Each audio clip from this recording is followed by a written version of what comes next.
Hey guys, tonight we're diving into the murky alleys and silent hallways of a world that's often misunderstood and even romanticized. A world painted in shadow and sharpened steel, the life of the medieval assassin. But let's set one thing straight right now. If you've ever dreamed of sneaking through torchlit corridors in a hooded cloak, whispering someone's doom into the dark, you're in for a rude awakening. Because the truth, this life was not built for glory. It was built on desperation. Before you get too cozy, do me a quick favor. If you genuinely enjoy these late-night journeys through the stranger corners of history, a like and a subscribe go a long way. And tell me, what corner of the world are you listening from tonight? What time glows on your clock as we begin? Wherever you are, dim the lights, let a quiet hum fill the room, and settle in. This won't be a tale of heroes. It's a story about survival and what happens when you've got no other choices left. No one in the 12th century woke up and thought, I'd love to spend the next 3 days curled inside a barrel, waiting to stab a baron for a bag of silver and a prayer I don't get caught. Assassins didn't choose the job. The job chose them when the last bridges behind them had already burned. The men who took up the dagger weren't silent monks raised in mountaintop temples. They were cast-offs, people society had already decided to forget. Some were broken soldiers, others failed criminals who still knew how to aim. Many were nameless drifters with nothing left to lose, barely counted in the census, ghosts in their own lifetimes. If you owned land, livestock, or a halfway decent reputation, you didn't kill for coin, you paid someone else to do it. But if you just clawed your way out of a dungeon, had a knack for slipping into places unseen, and a few people whispered about how you solved problems permanently, then eventually a pouch of coins would slide your way, along with a name. And it was never someone easy. You weren't sent after the drunk baker or a grumpy farmer. You were given a name with power, a title, a fortress. Maybe even a bishop too fat to run but surrounded by a dozen guards who wouldn't blink before drawing steel. The coin offered always sounded good, but it was never really enough. Not for what you had to do. And there were no benefits, no pension plan, no medals, not even a grave. You couldn't shout your resume at the local tavern. No sign hanging on a wooden door that read, "Quiet problem solved here." You stayed invisible, moved like smoke, and told no one, ever. The wrong whisper could end your story in a heartbeat. So when someone asked what you did for a living, you lied. I sell rugs. The stains. Don't ask. No one aspired to be this kind of killer. You ended up here after the world had chewed you into pulp and left only the quiet, hungry shadow behind. You weren't a hero, not even a proper villain. You were a necessary inconvenience, someone others pretended didn't exist.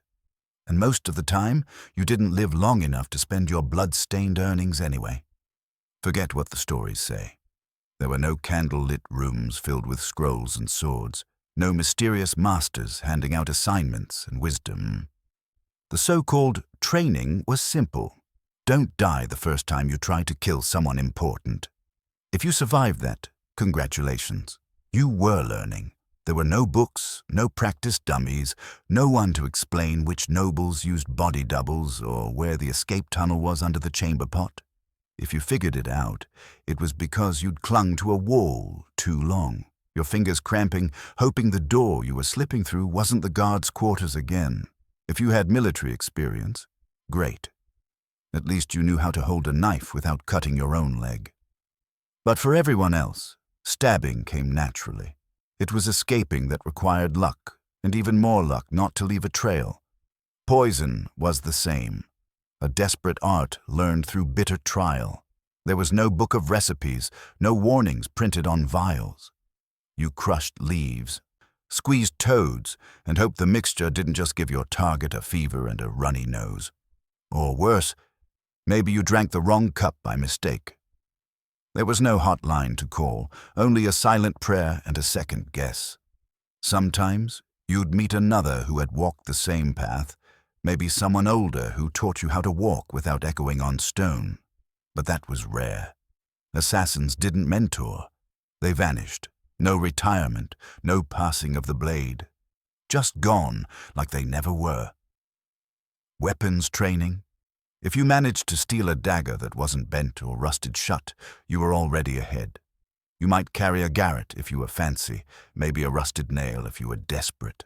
You kept it quiet, hidden, and close. You weren't a martial arts master. You were a scarred loner with twitchy fingers and a talent for hiding in alleyways. There were no uniforms, no insignias, no graduation ceremonies, only bruises, blood on your sleeves, and the gnawing realization that every step forward might be your last. You didn't succeed because of skill. You succeeded because you hadn't been caught yet. So why do it? Why walk into danger with nothing but a blade and a lie to your name? One word, coin, cold, heavy, and tempting enough to drown out better judgment. It clinked, it glittered, and in a world where futures were bought in blood, it was the only thing left to chase. But like everything else in this miserable trade, the promise was a lie.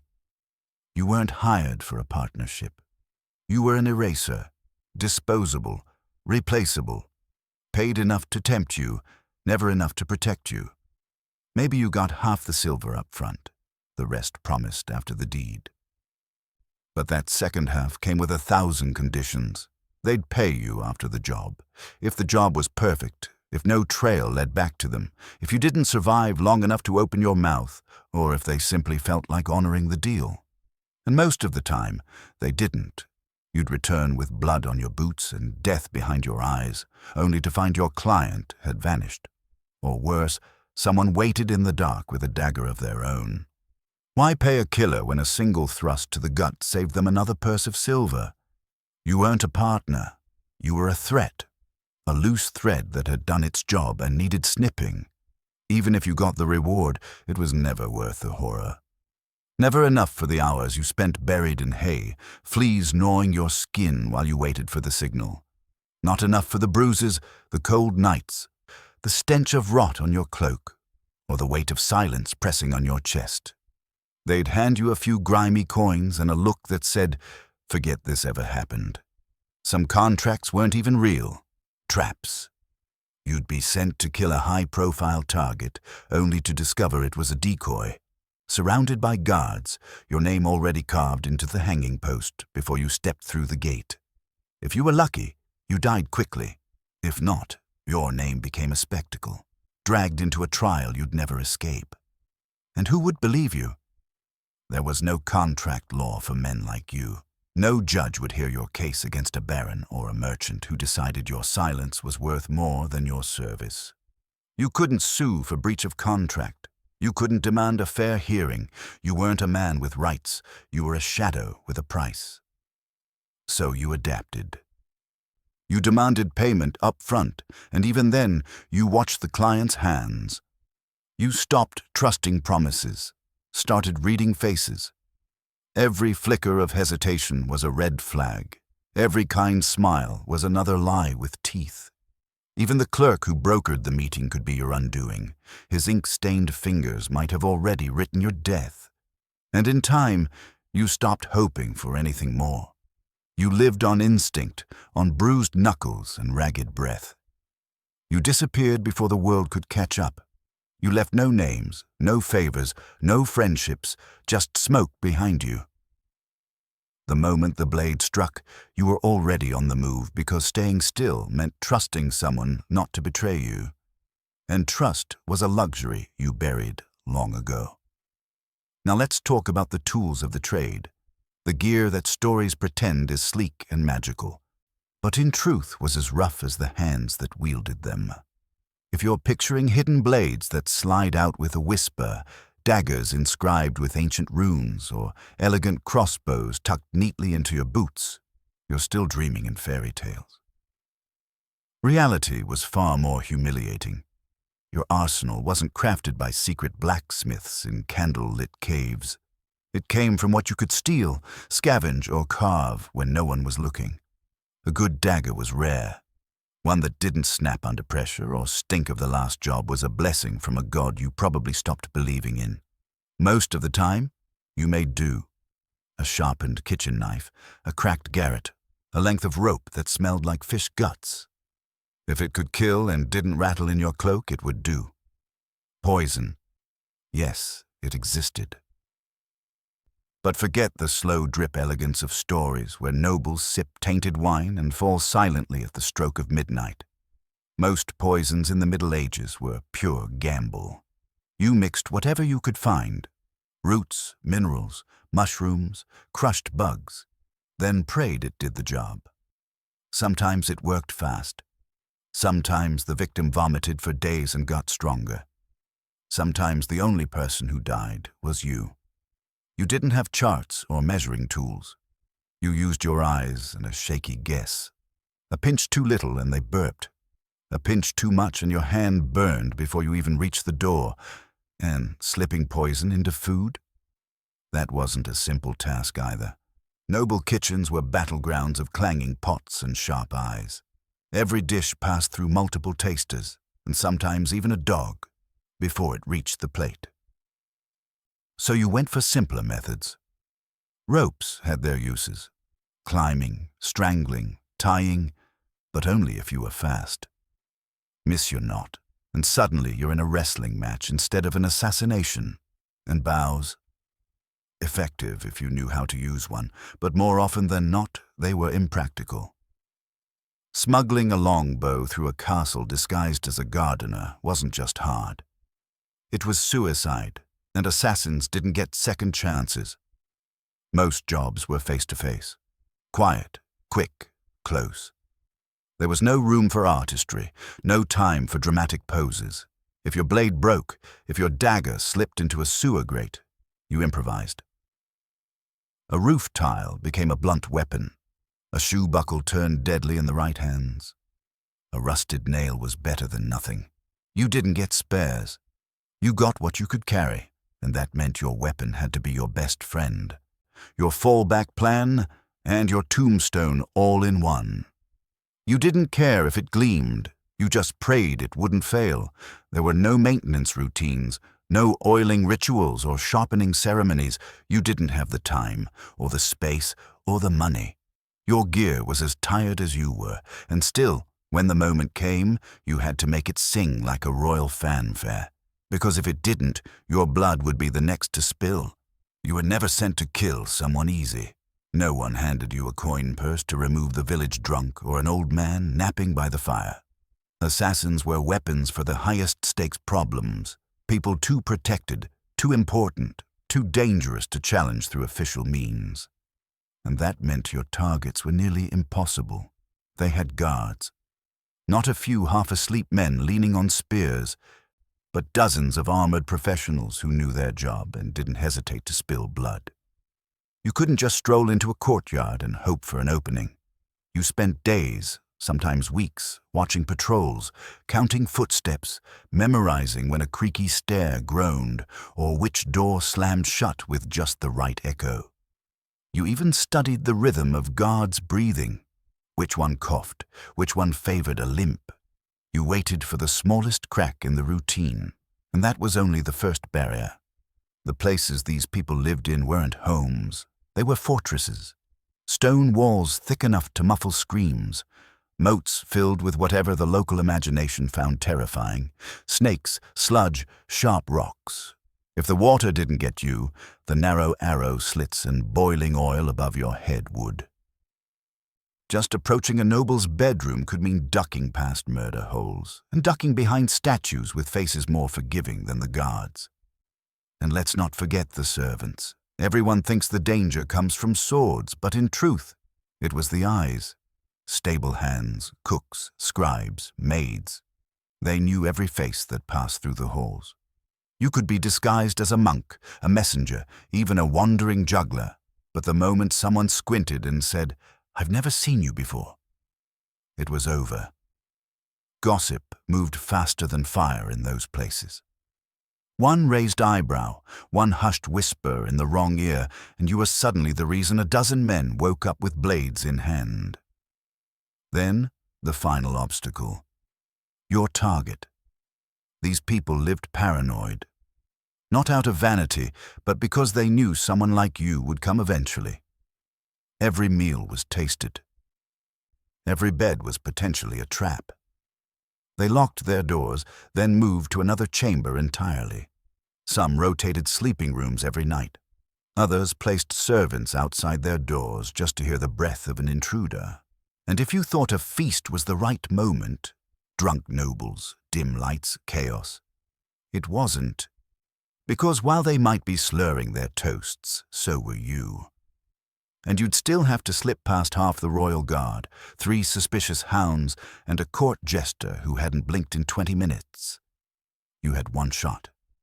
One instant. No sound, no scream, no blood spray on the tapestries. Just a clean end and a disappearance. Failure wasn't embarrassment. It was death. Slow, public, painful. And your face would be nailed to every church door by morning. So you planned for weeks to act in seconds. One wrong glance, one dropped knife. And you became the next example, swinging gently in the castle breeze with a sign around your neck that read, "Nice try." If you've pictured a medieval assassin dressed in flowing black robes, boots laced with leather straps, and a hood perfectly sculpted by moonlight, that image came from a poet, not the past. In truth, you looked like someone trying not to be seen, and failing. Like a beggar who knew too much, or a shepherd who hadn't seen a sheep in weeks. Your disguise wasn't crafted for style. It was about vanishing into the crowd, without ever really being part of it. There were no tailors preparing sleek assassin uniforms.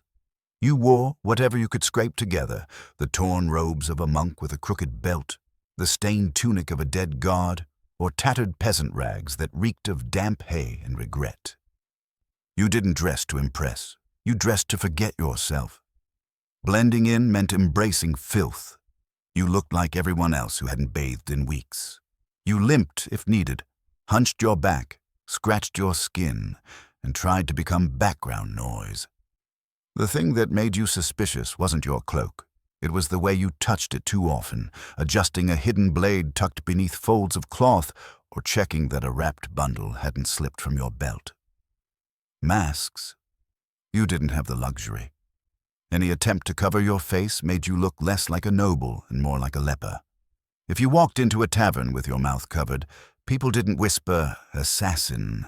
They shouted, "Plague." And then they shouted for the guard, so you relied on stories.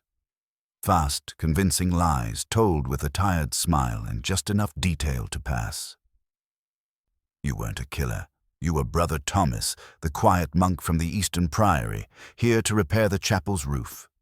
You were that scribe's cousin, the cook's nephew, a traveling healer with a pouch of herbs and a limp you couldn't quite explain. You spoke just enough to be dismissed and moved fast enough to be forgotten. But noble households weren't stupid. They knew their staff. One wrong step with a chamber pot, one awkward moment carrying a tray, one forgotten name, and the mask slipped. You were always one conversation away from disaster, one overly curious maid from being cornered, one drunk servant remembering your face from somewhere else. And if, by some miracle, your disguise worked, you didn't get to relax. You had to stay in character hour after hour, while the people you'd come to kill strolled past you laughing, unaware. You gritted your teeth and bowed your head, pretending to clean, to pray, to scrub floors, all while holding in the urge to vanish. Even simple changes were hard. There were no wigs. If you needed to look older, you rubbed dirt into your cheeks. If you had to look younger, you hunched and mumbled. A fake beard meant smearing honey on your chin and hoping no one noticed it melting off in the candlelight. It wasn't disguise. It was theater, a desperate, dirty play where the stakes were your life. The disguise gave you minutes, maybe less. And once someone looked too long or asked the wrong question, you had to choose, run, lie louder, or do something final. Because the last thing you wanted was to be found in the bishop's laundry room, holding a dagger in one hand and a nun's robe in the other, especially not on a feast day. You didn't have a team, no crossbow-wielding partner perched on a rooftop, no hooded handler waiting in a candlelit room with coded messages and backup plans. There was no underground guild with secret signals, no alchemist slipping you vials of dreamless sleep. There was just you, a dagger that might not hold its edge, and a silence that followed wherever you went. Whispers might have floated through taverns, talk of a brotherhood of killers, cloaked and organized, bound by some twisted code.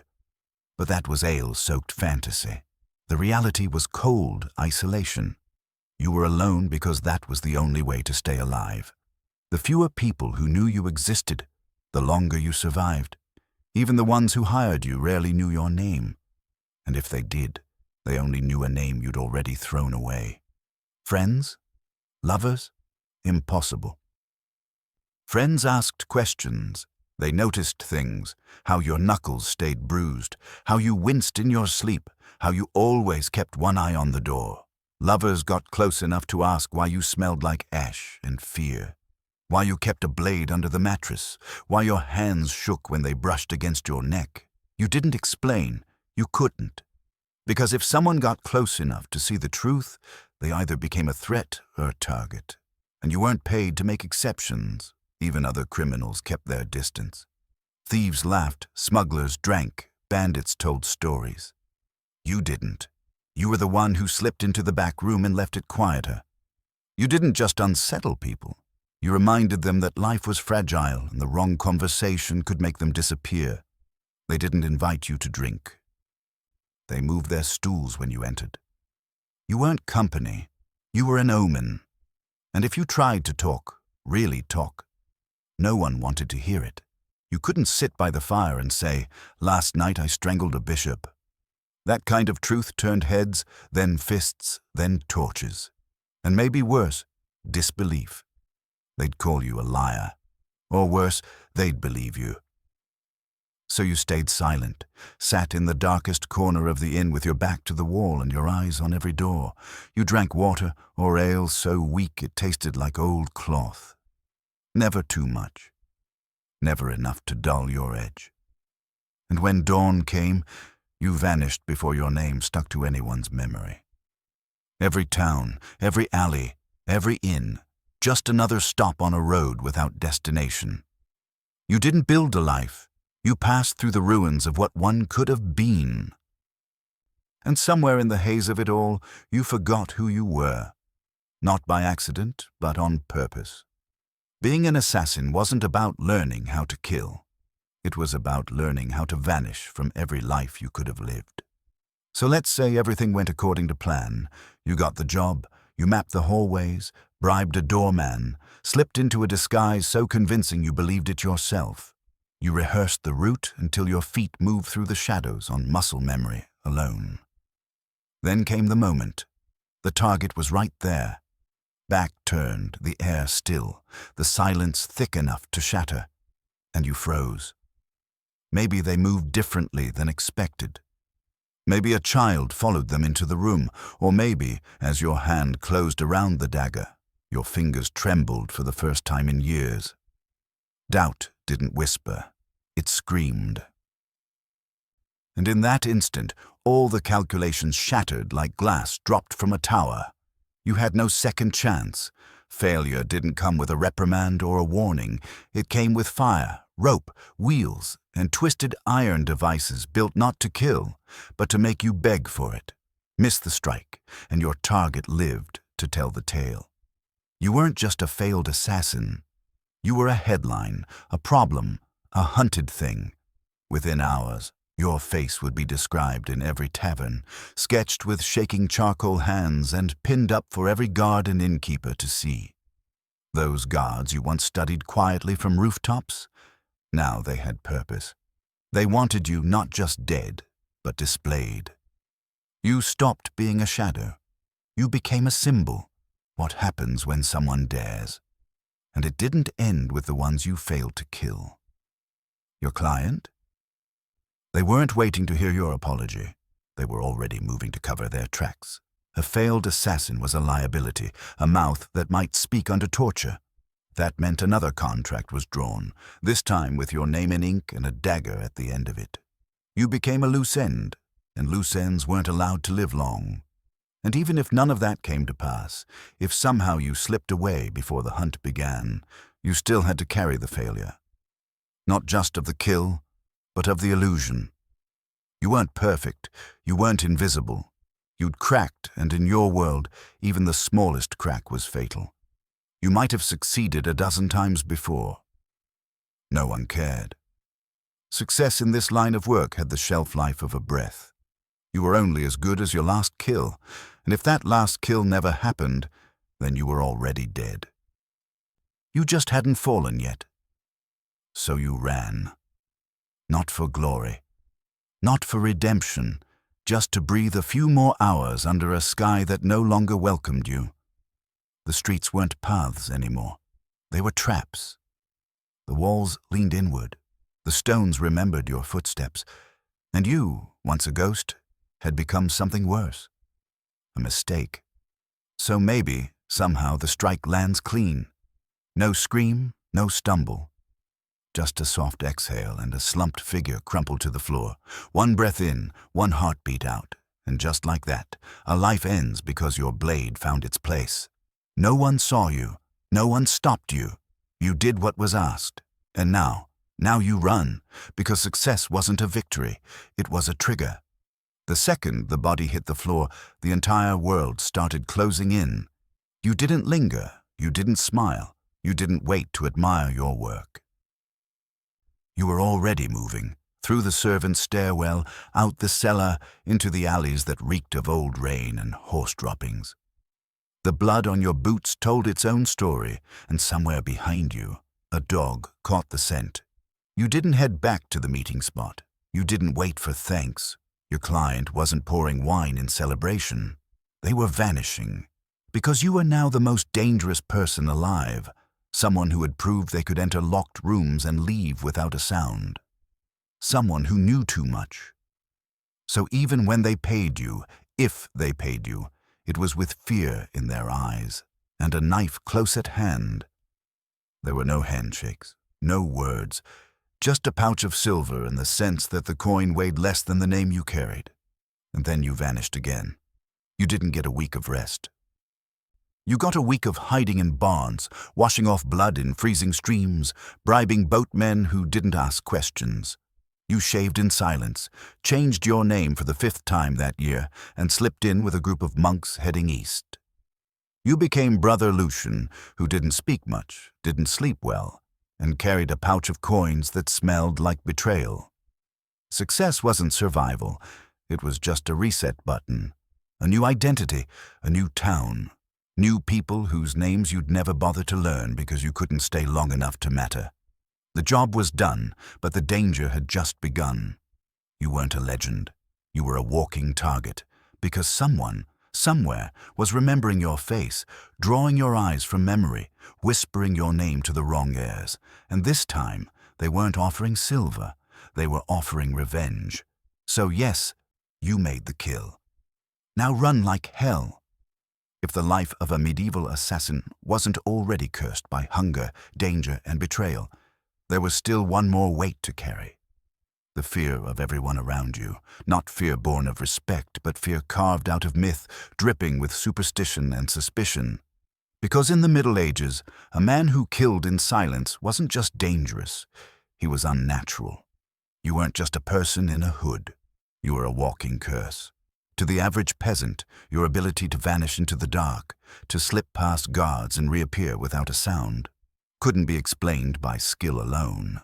No one believed you were just quick-footed and careful.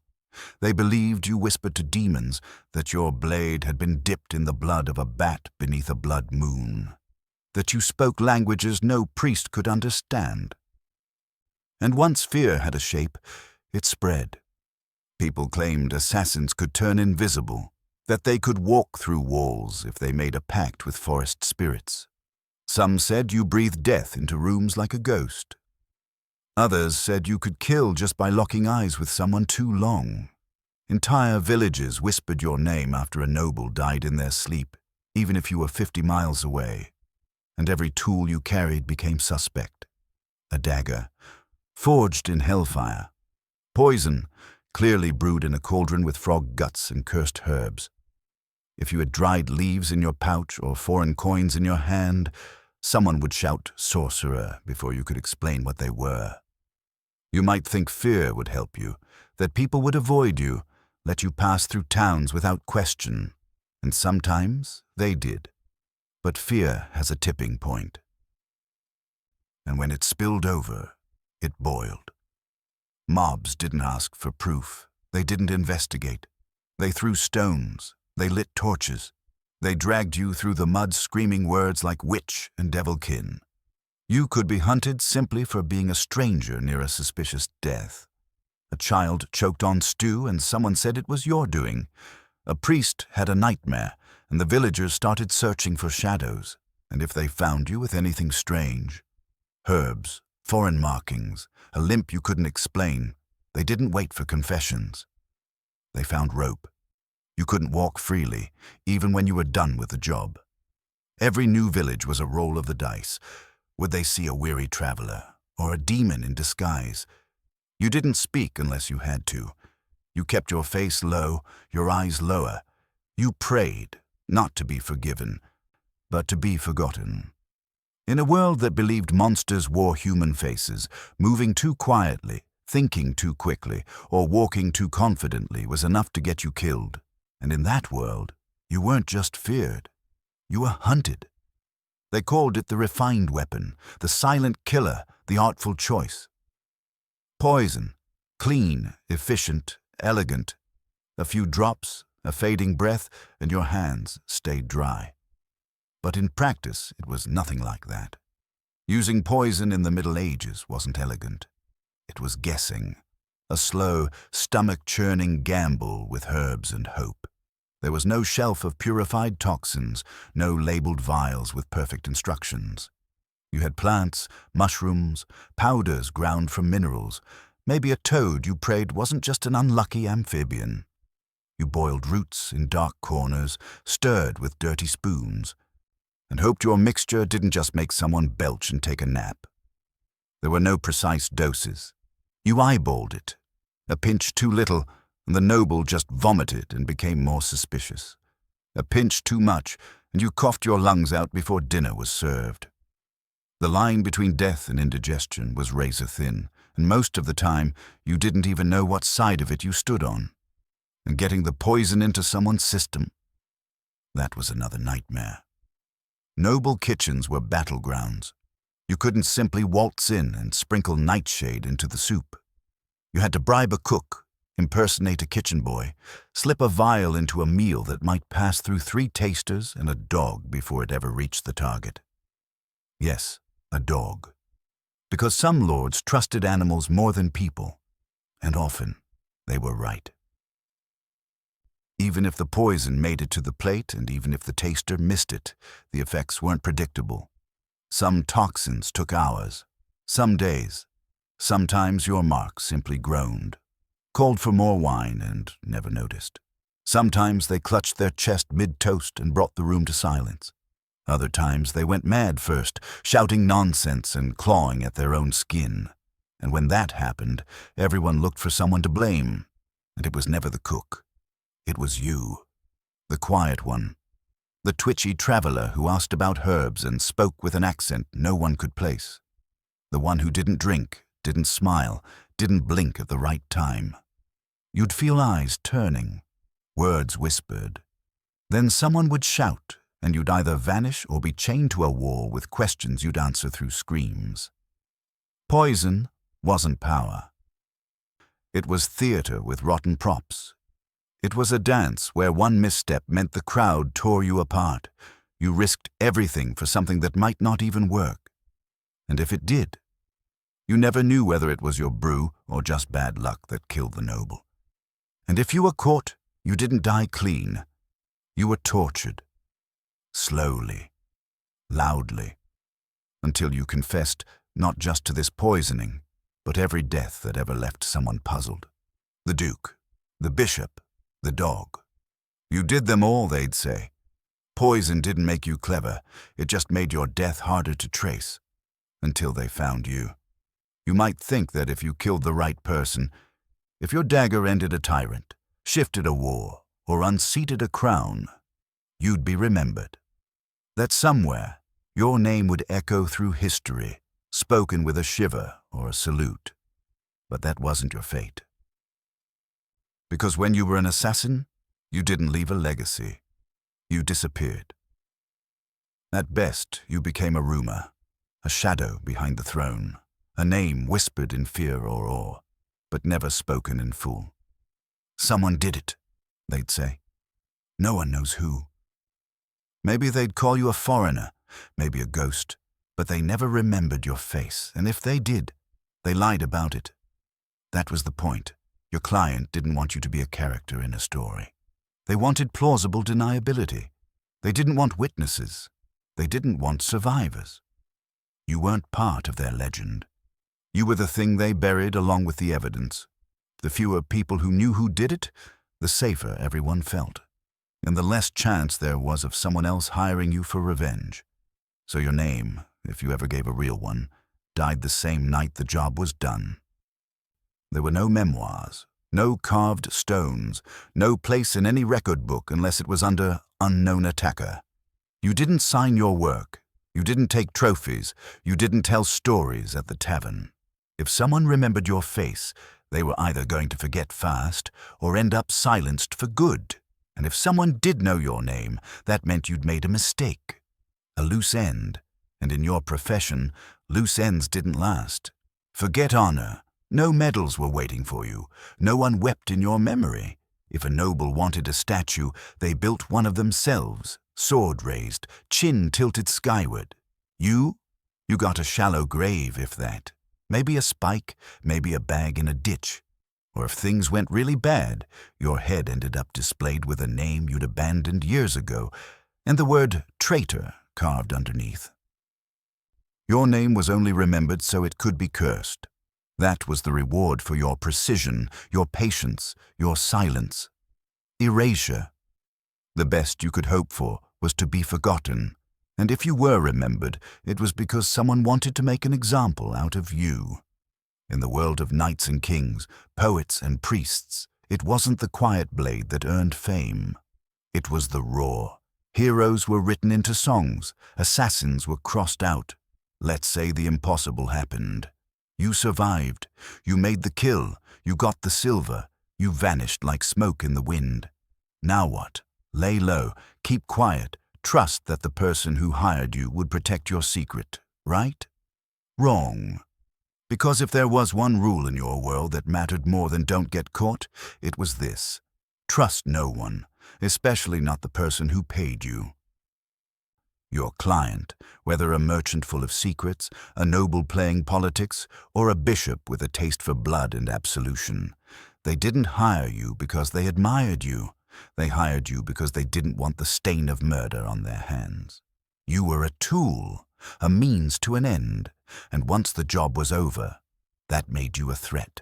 You knew too much. You knew who wanted who dead, when, where, how much they paid, what was said behind locked doors. You had become the most dangerous person in their life, and dangerous things don't get kept around. So they did what anyone with power and a guilty conscience does.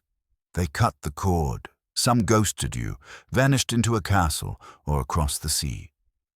Others sent someone after you, not to thank you, not to reward you, but to silence you. There were even cases where assassins were double-booked.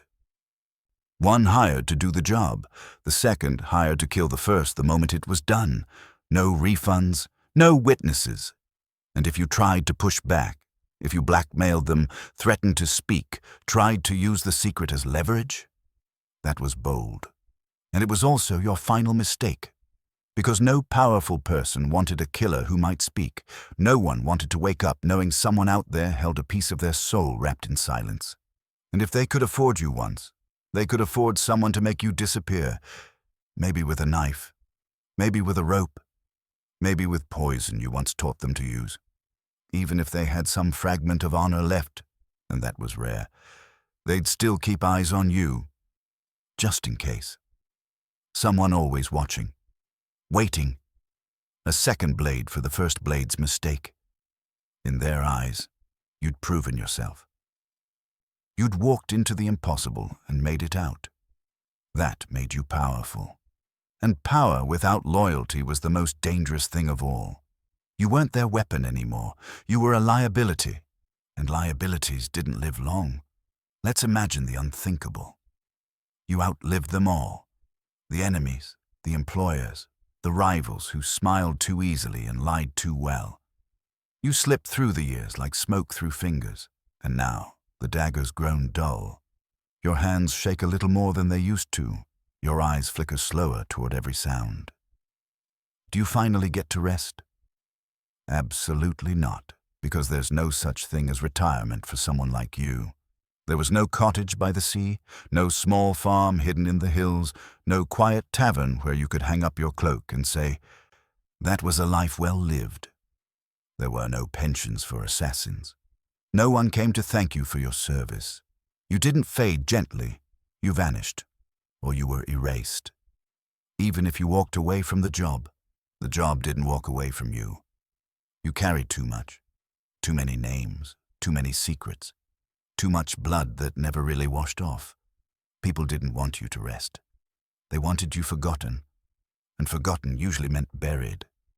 But maybe you were clever, careful, paranoid enough to survive. So you moved again, changed your name, again. Settled in a village so small no one asked questions. You told stories about being a former guard, or a wanderer with a limp, or a merchant who lost everything in a fire. You learned to sell herbs, mend tools, sweep floors, and even then, you never slept right. Every knock at the door made you freeze. Every passerby with a hood made your heart quicken. You sat with your back to walls, watched shadows stretch across stone, never stayed in one place too long, never told anyone about that pouch of silver you never spent because it still smelled like the man who gave it to you, and the blood that earned it. Even time betrayed you, because years of quiet kills and fast escapes rewired your soul. You couldn't laugh like others. You couldn't love like others. You didn't dream, because dreaming was dangerous. You didn't let yourself hope. You didn't let yourself rest. You lived like a ghost pretending to be a man. And when the end finally came, it didn't come with peace. It came quietly. A shadow in the crowd, a knife in the dark, or maybe it didn't come at all. Maybe you slipped away one morning, disappeared into the forest, left no trace behind. Not because anyone chased you, but because you didn't know how to stop running. There was no final act, no storybook ending, just a slow fade into obscurity until even you forgot the name you started with. And maybe, just maybe, that was the best you could hope for. By now, you've probably realized the truth, that the life of a medieval assassin wasn't some romantic whisper in the night, wrapped in silk and mystery. It wasn't noble, it wasn't graceful, and it sure as hell wasn't profitable. It was brutal, cold, and short. A life lived in the margins, in alleyways that smelled like damp wood and rot, beneath rooftops that offered no shelter and no forgiveness. You weren't a hero. You weren't a villain. You were a necessary consequence. A shadow called up when someone wanted power without blame. And for that privilege, you gave up everything: safety, identity, companionship, even your own memory. If someone like you walked into a city today, you wouldn't last. Not a week, maybe not even a day, because you'd arrive thinking you understood the game. Cloak drawn tight, hood raised, a blade hidden just right, ready for action. But you'd already be behind. Your target would be gone, moved without warning. The guards would be drunk, yes, but their swords would still be sharp. And the stable boy you paid for information, he'd already sold your name for a crust of bread and a story to tell. You'd make a mistake. Everyone does. Maybe you'd hesitate. Maybe you'd strike the wrong man. Maybe someone would see your face, someone who remembered it from a chapel, a market, or a dream they couldn't shake. And then you wouldn't be the whisper anymore. You'd be the problem. And what would you do then? Run? Good luck. You'd trip on the cobblestones, crash into a flock of chickens, get tackled by a guard who just had his heart broken and is looking to take it out on something soft and unlucky. Maybe you'd survive that moment, but then comes the real cost. No one trusts you. No one helps you. You have no allies, no haven, no future. Just whispers behind your back, suspicion in every glance, and the creeping understanding that even if you succeeded, the best you could ever hope for was to die in a bed that wasn't yours, under a name you made up, in a village where no one knew what you used to be. Because the assassin's life was never about glory. It was a machine, a cruel one. It didn't turn people into legends, it turned them into ghosts. You didn't make history, you erased yourself from it. And all that waited at the end, after every quiet kill and every blood-soaked coin, was silence. A silence no one questioned, because no one ever remembered you were there. Before the name Olympia's ever echoed through marble halls and battlefield songs, before she was feared and whispered about as the mother of an empire, she was a girl called Miatale, born into the rugged, tribal lands of Epirus, far from the polished columns of Athens or the war camps of Macedon. She belonged to a people who didn't see themselves as mere mortals. They claimed descent from Achilles himself, as if their blood carried the echo of Troy's wrath. And whether that bloodline was fact or fiction didn't matter. What mattered was that Miatale believed it, deeply, fiercely. Her world wasn't just shaped by politics or marriage contracts. It was shaped by prophecy, ritual, and the kind of religion that made men tremble. She didn't grow up learning to weave or sing courtly songs. She grew up in the smoke and rhythm of ecstatic rites, in temples where snakes slithered through torchlight, where the women called to gods with wild dances and open palms. This wasn't performance. It was identity. Miatale wasn't the kind of princess carved for decorative thrones. She was drawn to power that came not from men but from myth, ancient, tangled, and dangerous. She didn't just revere the gods. She embodied them, or at least made everyone believe she did. She belonged to the cult of Dionysus, the god of frenzy, madness, and sacred chaos. And when the women danced under the full moon, barefoot on sacred ground, calling to spirits with song and blood, Miatale wasn't watching. She was leading. Some say she kept sacred snakes in her chambers, let them coil around her arms and sleep beside her in bed. Some say she whispered to them like sisters. Maybe it was true, maybe it wasn't, but it didn't matter. The myth clung to her like perfume, sharp and sweet and dangerous. To her allies it made her divine. To her enemies it made her terrifying. Her power didn't begin on a battlefield. It began in torchlight, in temple shadows, in the places where people lowered their voices and listened for omens. She wasn't just a woman. She was a sign. And when Philip II of Macedon, a war-hardened king with a taste for brilliance and blood, arrived on the island of Samothrace for a sacred rite, he didn't just meet a potential bride. He met a force. The marriage that followed wasn't just a union of royalty. It was a collision between power and prophecy, between a king who carved kingdoms with spears and a woman who believed the gods had already chosen her womb for destiny. Some said lightning tore through the sky on their wedding night. Others claimed Miatale, now renamed Olympia's, dreamed of a thunderbolt entering her body. The old legends tangled with truth so tightly, no one could tell the difference. But this much is certain. That union didn't just create a child. It created Alexander. And from the very first breath he took, Olympia's wasn't preparing her son to live in the world. She was preparing him to rule it. The marriage of Olympia's and Philip was never destined to be calm. From the very start, it crackled with tension, part prophecy, part politics, part peril. She was young, likely still in her teens, when she crossed into Macedon as queen. But she wasn't naive. She stepped into that stone palace with her head high, wrapped in snake-scented myth and armed with the kind of confidence that only comes from knowing the gods are watching. Macedon wasn't a place for softness. It was a kingdom sharpened by betrayal and crowned by ambition. Kings were killed by cousins. Brothers turned on brothers. Blood and power had been dancing there for generations, and Olympias knew the steps before she set foot in the hall. Philip was brilliant, no one denied that. A tactician, a conqueror, a man whose ambitions spilled over maps like spilled wine. But he wasn't faithful. He didn't believe in the sanctity of monogamy, only in the convenience of alliances. Every woman he married came with land, influence, or a promise of peace. Olympias may have been the mother of his heir, but she was not his last bride. That made everything more dangerous. The birth of Alexander only raised the stakes. From the moment he cried out under Macedonian skies, the stories began.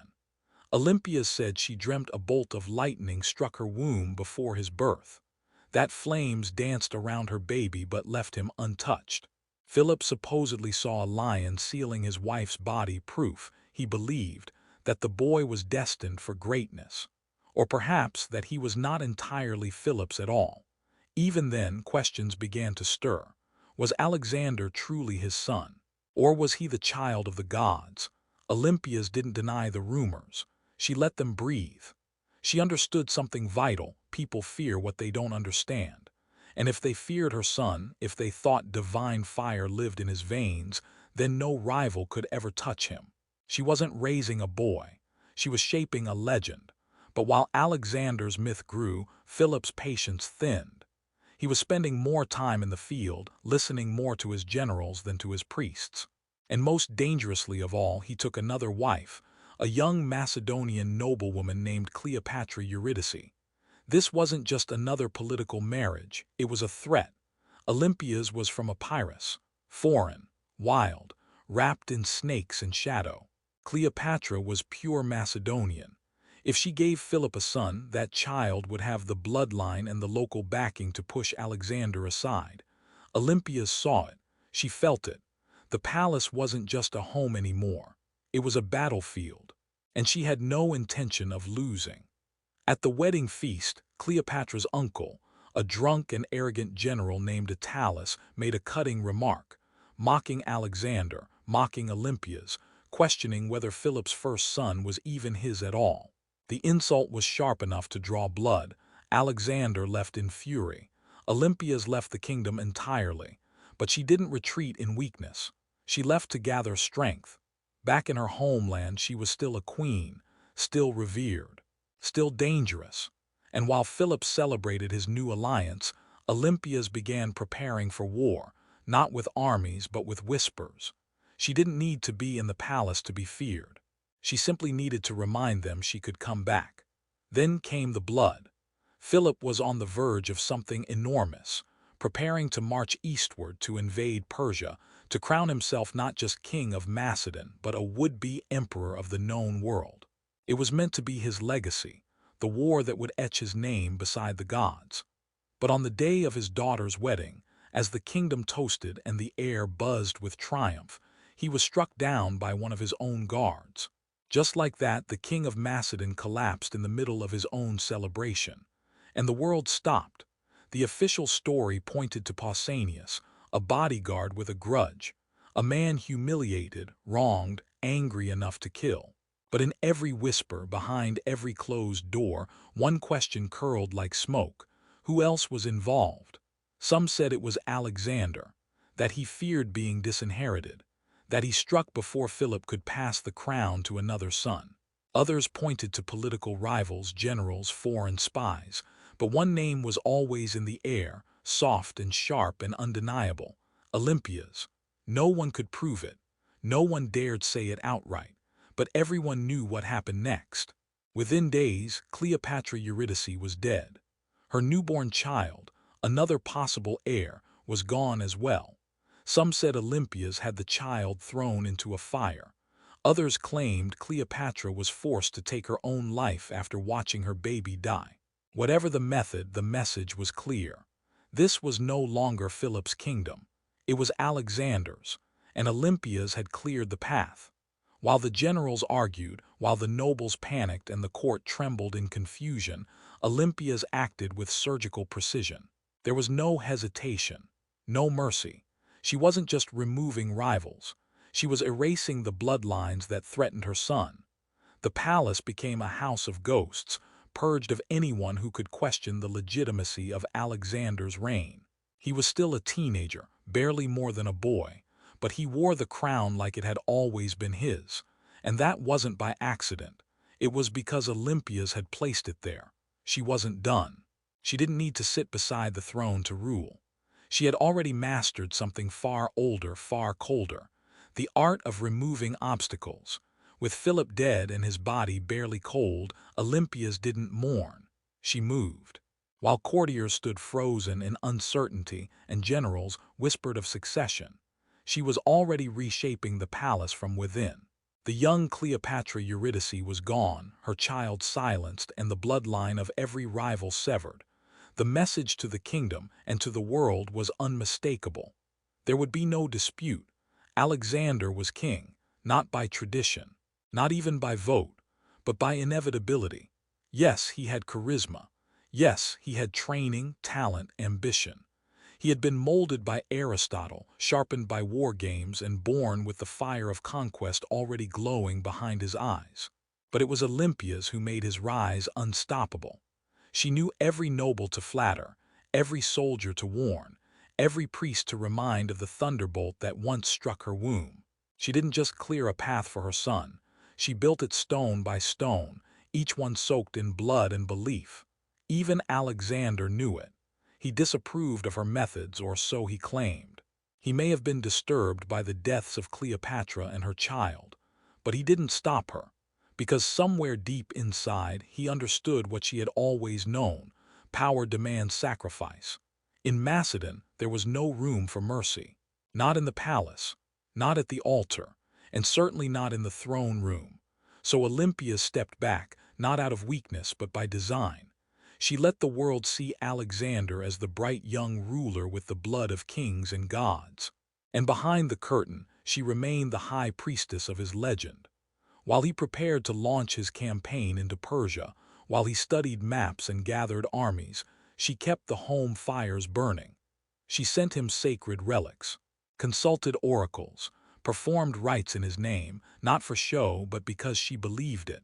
Her son wasn't just a warrior, he was prophecy in motion. To her, Alexander wasn't going to war. He was fulfilling fate. And no enemy, no advisor, no general, and no forgotten wife with a newborn would interfere with that. She had crowned him. She had protected him. And now she would guard his empire, not with sword and shield, but with whispers and flame. When Alexander marched east to chase an empire, Olympias didn't weep at the gates. She didn't wring her hands or beg him to stay. She had spent his entire life preparing him to leave, not as a boy, but as a storm. And when he rode off beneath the banners, she didn't see her son disappearing. She saw prophecy in motion. But make no mistake, she wasn't left behind. Though she held no official title of regent, and the kingdom was technically entrusted to Antipater, one of Alexander's most trusted generals, Olympias didn't fade into the background. She never did. She wrote letters to her son constantly, not soft, loving letters from a mother longing for home, but sharp-edged reports laced with divine warnings, court gossip, and cold instructions. She reminded him who his enemies were. She questioned the loyalty of his companions. She warned him, again and again, about the creeping influence of Macedonian nobles who whispered his name with less reverence than they should. And Alexander, thousands of miles away, sword in hand, gods in his shadow, read every word. No one else dared speak to him the way Olympias did. No general, no advisor, no foreign queen. She alone had the right, not just as his mother, but as the oracle who had shaped his rise. She didn't flatter. She didn't soothe. She called out his pride, questioned his alliances, criticized his taste for Persian customs, his foreign wives, even his flirtation with divinity. Because Olympias believed something that chilled even the bravest men, that Alexander was divine not because of lineage, but because she had made him so. Meanwhile, back in Macedon, Antipater grew resentful. He ruled in Alexander's name, but Olympias undermined him at every turn. She still commanded respect in Epirus, still held sway over aristocrats and priests. Her rituals, her symbols, her reputation, they weren't gone. They waited. And with every rumor she whispered, every ally she quietly cultivated, she made it clear. She may not sit on the throne, but the throne still knew her name. She and Antipater became locked in a cold war. He was the sword. She was the serpent. And the longer Alexander remained away, the tighter Olympia's coiled. She believed that her son's victories came not from tactics, not from soldiers, not even from his own brilliance, but from the divine favor she maintained. And when that favor was threatened, even by a general like Antipater, Olympias didn't hesitate to sharpen her claws. She had survived court wars, palace betrayals, and the murder of a queen and child she had once shared a home with. She hadn't endured all that to bow to a soldier in her son's absence.